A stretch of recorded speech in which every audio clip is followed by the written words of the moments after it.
네, 혼자 살던 60대 여성이 집에서 숨진 지 5년 만에 이웃에 발견된 사건. 어제 뉴스에서 소개해드렸는데요. 가족도 없고 이웃과 교류도 전혀 없어서 쓸쓸한 죽음을 맞은 여성이 백골이 되도록 찾는 사람이 없었다는 사실, 참으로 안타까운 일이 아닐 수 없습니다. 이 사건을 취재한 기자 전화로 연결되어 있는데요. 손재호 기자? 네, 부산입니다. 네. 자, 이 사건을 잘 아시는 분도 계시겠습니다. 모르시는 분들을 위해서 간단히 설명 좀 부탁드릴게요. 네, 그제 오전 11시 반쯤 부산시 초읍동에서 60대 여성이 백골 시신으로 발견된 사건입니다. 예. 집주인은 오래전부터 인기척이 없었지만 대수롭지 않게 생각하고 있다. 그제 처음으로 잠긴문을 열고 이 여성 집으로 들어가 시신을 발견한 것입니다. 이웃이 마지막으로 이 여성을 본 것이 지난 2008년이어서 숨진 지 5년이 지난 것으로 추정됩니다. 숨진 여성은 상의와 하의를 합해 모두 옷을 9벌이나 입고 있는 상태로 발견됐는데요. 경찰은 침입 흔적이 없는 점 등으로 미뤄 추위에 떨다 숨진 것으로 추정하고 있습니다. 네. 그 집 주인도 있을 것 같았는데, 그 숨진 지 5년 정도 지났으면 그 사이에 집을 찾은 사람이 있었을 것 같은데요. 아무도 발견하지 못한 겁니까? 네, 일단 이 여성이 이사한 시점이 지난 1999년쯤인데 이웃과 전혀 교류가 없었습니다. 예. 집주인은 이 여성이 짐은 집에 두고 있지만 항상 절에서 일을 하고 또 생활한다고 알고 있었습니다. 또 10만 원인 월세가 계속 밀리면서 문을 두드려 만나려고도 했지만 전혀 인기척이 없었고 혼자 사는 여성 집을 집주인이라고 해서 함부로 열고 들어갈 수 없었다고 말했습니다. 네. 평생을 독신으로 살았고 가족이라고는 어릴 적에 헤어진 이복 오빠가 유일했습니다.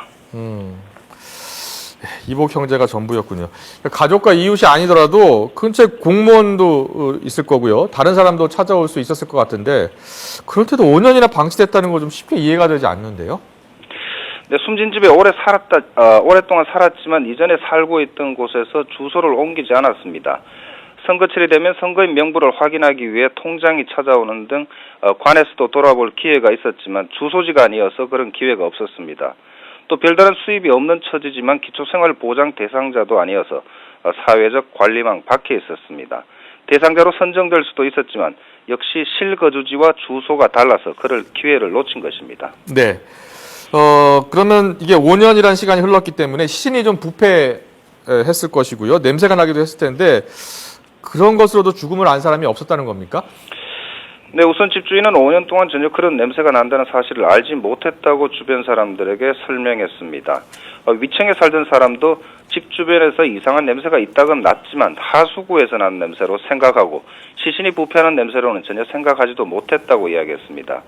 5년 동안 내 옆집에서 시신이 썩어가고 있었다는 사실을 한 이웃들은 안타까움과 동시에 큰 충격을 받기도 했습니다. 네.